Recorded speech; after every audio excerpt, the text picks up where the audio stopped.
తెలంగాణ రాష్ట్ర బీసీ సంక్షేమ రాష్ట్ర అధ్యక్షులు రామకోటి గారు ప్రస్తుతం అంతా ఉన్నారు.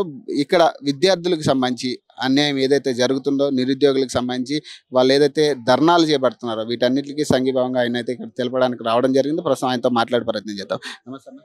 నమస్తే. దగ్గరగా నెల 15 రోజులు అయింది విద్యార్థులు రోడ్డు మీదకి వచ్చి కొట్లాడడం స్టార్ట్ చేసి, మరి ఏంటి ఇంకా స్పందన లేదు ప్రభుత్వం నుంచి, మరి ఎట్లా చూస్తారు? మేము ఒక 25 సంవత్సరాల ఉద్యమకారులము.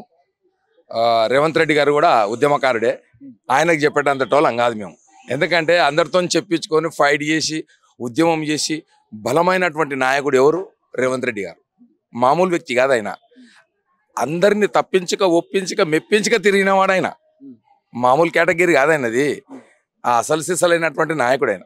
కానీ ఆయన ఎందుకు ఈ ఉద్యోగాల విషయంలో వెనకడిగేస్తుండో తెలియదు. ఇలా మన బిడ్డలకు ఉద్యోగాలు కావాలనేటటువంటి కార్యక్రమంలో పాల్గొని మేము ఏం చెప్తున్నామంటే, రేవంత్ రెడ్డి గారు ఇవాళ మనము కాంగ్రెస్కు అధికారంలోకి వచ్చే ముందు ఏమైతే పిల్లలకు హామీలు ఇచ్చినామో, పిల్లల అసురు మంచి పద్ధతి కాదని నాకు తెలిసినంత వరకు. ఎందుకంటే 1200 మంది చచ్చిపోయారు. చచ్చిపోయిన తర్వాతనే తెలంగాణ ఇచ్చారు. అక్కడ పెద్ద తప్పు చేసారు. మళ్ళీ నమ్మిర్రు. మిమ్మల్ని నమ్మి మళ్ళీ ఓటేసారు. వేసిరుగా. మళ్ళీ ఓటేసిన తర్వాత ఆ ఓటును ఉపయోగించుకొని మీరు ముఖ్యమంత్రి అయ్యారు. ఎవ్వరు అంటే నీ జన్మ సార్థకమైపోయింది. మీకు జన్మనిచ్చిన తల్లి కాలు రోజు మొక్కండి. ఎందుకంటే మీరు ఏ ప్లేస్కి వెళ్ళిపోవాలి, మామూలు ప్లేస్ కాదు. ఈ జన్మలో 86 లక్షల రకాల జీవరాశులు ఉన్నాయి ఈ ప్రపంచంలో. అన్ని బతుకుతాయి.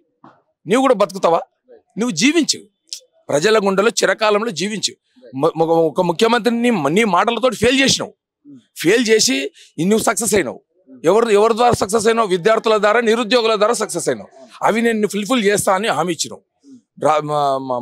ఏది ఒక గుంపులో పెద్ద మాట మేనిఫెస్టోలో, ఎన్నికల మేనిఫెస్టోలో కూడా చెప్పి నువ్వు మాట ఇచ్చినావు. ఏది చేయనందుకు విద్యార్థులకు ఏమన్నా అగాచం జరిగిందనుకో, చిన్న ప్రాణం ఇదైందనుకో, నీ ప్రాణం వాళ్ళ ప్రాణం ఒకటేగా. నీ ఓటు వాళ్ళ ఓటు ఒకటే కదా. మరి వాళ్ళ ఓటు ద్వారా నువ్వు గద్దెనెక్కినావు. పెద్ద ఉద్యోగం నీకు వచ్చింది. పెద్ద ఉద్యోగం వచ్చినప్పుడు చిన్న ఉద్యోగాలు ఇవన్నీ ఏవి నీ చిన్న కాలిగొడితో సమానం. ఏవి గ్రూప్ 1, గ్రూప్ 2, గ్రూప్ 3, గ్రూప్ 4, 2 లక్షల డిఎస్సి, ఇవన్నీ చిన్న నువ్వు అనుకుంటే తుస్సు మన ఒక పెన్ను పెట్టి సైన్ పెట్టేసి నువ్వు గమ్మున ఉండు. అవి ఎట్లెట్లా ఫిల్పుల్ కావో. అటువంటి నీ రాజకీయానికి మచ్చెందుకు తెచ్చుకుంటున్నావు? శాశ్వతంగా ఉండేది నీ పేరు. రెండవ ముఖ్యమంత్రి ఇచ్చినటువంటి ఏవైతే ఉద్యోగాలు ఉన్నాయో, మొదటి ముఖ్యమంత్రి ఇయ్యనందుకే రెండవ ముఖ్యమంత్రిని ఎన్నుకున్నందుకు ఇవాళ మేము గర్వపడ్డాం అనేటటువంటి పిల్లలు మంచిగా ఇది ఉండాలి. ఊర్లలో వాళ్ళు కూడా బయటకు వచ్చి మాట్లాడేది ఏంటంటే, ప్రతిపక్షాల చేతుల్లో వీళ్ళు ఉండిపోయారు, వాళ్ళు ఏది చెప్తే అదే చేస్తున్నారు, స్టూడెంట్స్ కావాలని క్రియేట్ చేసేది, అందరికీ లేదు ఈ ప్రాబ్లం అని వాళ్ళు ప్రోపగండా చేస్తున్నారు. ఇది మేమైతే మీకు తెలిసినంత వరకు మాది ఏ పార్టీ కాదు. మాది బీజేపీ కాదు, కాంగ్రెస్ కాదు, టీఆర్ఎస్ కాదు, టీడీపీ కాదు, ఏ పార్టీ కాదు.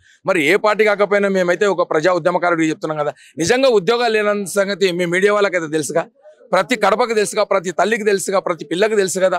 అవన్నీ ఏ ప్రతిపక్షాలు అధికార పక్షాలది కాదు. ఇక్కడ నిజంగా ఉద్యోగాలు ఇవ్వనందుకే అందరూ రోడ్డు మీదకి వచ్చేటటువంటి పరిస్థితి ఏర్పడకుండా రేవంత్ రెడ్డి గారు ప్రత్యక్షంగా పరోక్షంగా మమ్మల్ని గుర్తుపడతారు. కనుక మీరు ఉద్యోగాలు ఇచ్చేసి మీ ధర్మాన్ని చాటుకోవాలని చెప్పేసి మేము విజ్ఞప్తి. Thank you.